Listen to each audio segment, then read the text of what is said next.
देखिए, मैं कहना चाह रहा हूं कि जो पहले तो जो आपने शादाब से सवाल पूछा उसका जवाब मैं दे दूं। अगर दो लोग इश्क में मुब्तला है और शादी करना चाहते हैं तो सिविल मैरिज एक्ट इस बात की इजाजत देता है कि आप अपने अपने धर्म को फॉलो करें और शादी करके साथ में रह सकते हैं।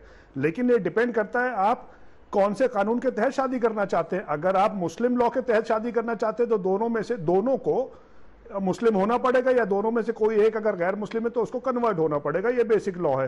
हिंदू मैरिज एक्ट के तहत अगर आप शादी करना चाहते हैं तो भी आपको दोनों में से कोई एक अगर हिंदू नहीं है तो उसको हिंदू बनना पड़ेगा। तो ये दोनों तरफ से है। सिविल मैरिज एक्ट इस बात की इजाजत देता है कि आप अपना अपना धर्म फॉलो करें। एक तो उसका जवाब हो गया। दूसरा मैं आता हूं कि तुनिशा की मदर ने अपनी बहुत ही मासूम आपने ये एक्ट बता दिया, मैं फिर आपको एक छोटी सी चीज के लिए पूछना चाह रही हूँ, क्योंकि अब आपने जिम्मेदारी अपने कंधों पर ली है। पूरी कर लूं अगर आप इजाजत दें। नहीं सर, एक सेकेंड ना सर, आपने जिम्मेदारी अपने कंधों पर ले ली है मेरे सवाल का जवाब देने के लिए, जो कि मैं शादाब जी से पूछना चाह रही थी। वो आप चाह रहे हैं कि आप उसका जवाब दें, तो मैं वो सवाल आपसे पूछना चाह रही हूँ।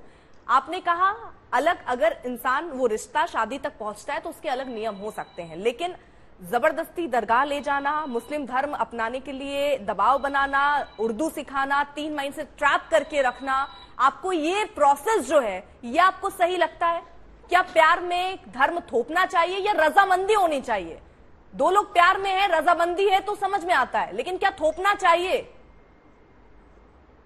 भाई अगर देखिए अभी देखिए, थोपना तो कोई चीज किसी के ऊपर नहीं चाहिए, पर्सनल रजामंदी होनी चाहिए। और इसमें रजामंदी इसलिए है क्योंकि तुनिशा के मामा ने अभी कहा कि वो उर्दू पढ़ने लगी थी, उसके अंदर बदलाव आए थे, वो दरगाहों पे जाने लगी थी और वो शायद नकाब भी पहनने लगी थी, ऐसा कहा। तो she was doing it out of choice, उसको फोर्स नहीं किया जा रहा था।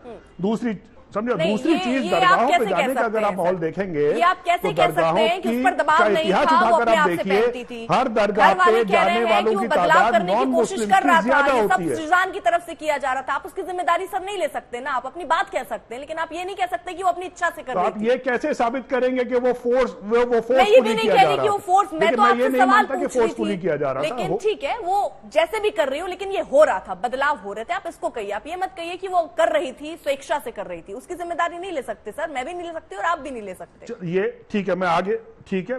हाँ, तो और जबरदस्ती कर रही जबरदस्ती किया जा रहा था, ये भी आप नहीं कह सकते। हाँ बिल्कुल, दोनों ही पॉइंट ऑफ व्यू। मैं ये मेरा सवाल था, मैंने नहीं कहा कि उसके साथ जबरदस्ती हो रही थी। ठीक, फेयर इनफ, करेक्ट। मैं अब आगे बढ़ूं? ठीक है सर, जल्दी से कंप्लीट कीजिए, मैं और गेस्ट पे भी जाना है। देखिए, मैं ये कहना चाहता हूं कि उनकी मां ने, तुनिशा की मां ने अपनी बहुत फूल सी मासूम सी इकलौती बच्ची को खोया है। हमें पूरी सहानुभूति उनके साथ है और वो जिस तरह से भी इस केस को आगे लेके जाना चाहती है, पुलिस को, सरकार को, हम सब लोगों को उनकी मदद करनी चाहिए। इसकी सच्चाई लोगों के सामने आनी चाहिए। लेकिन साथ साथ हमें यह भी देखना चाहिए कि शेजान अगर मासूम है, उसकी कोई गलती नहीं है, तो उसको भी झूठा फंसाया नहीं जाना चाहिए। कहीं ऐसा ना हो कि एक पॉलिटिकल पार्टी, एक लव जिहाद नाम की कोई फिक्टिशियस चीज आप लोगों ने दिमाग में क्रिएट कर ली है, उसके खिलाफ एक कानून बनाना चाहते हैं। इस केस को मुद्दा बनाकर शेजान को झूठा फंसाकर ये इस केस को उसको कानून बनाया जाए। ये नहीं होना चाहिए किसी मासूम के साथ। ठीक है, मतलब आप ये कह रहे हैं कि अगर वो मासूम हुआ तो, अभी तो आप नहीं मान रहे, अभी तो आरोपी है ना सर? नहीं तो आप उसको ये भी जिम्मेदार भी नहीं बना सकती हैं। वो तो आरोपी है ना सब्जेक्ट टू इंक्वायरी। आरोपी है ना सर? कई सवाल उठ रहे हैं जिस पर मैं काउंटर आपसे लेना चाह रही हूँ, लेकिन ठीक है मुकेश त्यागी जी, आपका रिएक्शन में ले लेना चाह रही हूँ ताकि मैं एक बार सवाल में 2 सवाल इनकी मदर के भी उठा सकता हूं। क्या? अगर आप कहें तो मैं एक लाइन में 1 मिनट में अपनी बात खत्म कर लूं। हाँ, माँ को लेकर क्या सवाल? देखिए, जब उनके मदर को यह पता चल गया था कि वो बच्ची, हाँ, उस बच्ची का 2018 से यह एस्टैब्लिश्ड फैक्ट है कि उस बच्ची का 2018 से ट्रीटमेंट चल रहा था। She was under mental depression. तो उसके साथ किसी ना किसी को मौजूद होना चाहिए था।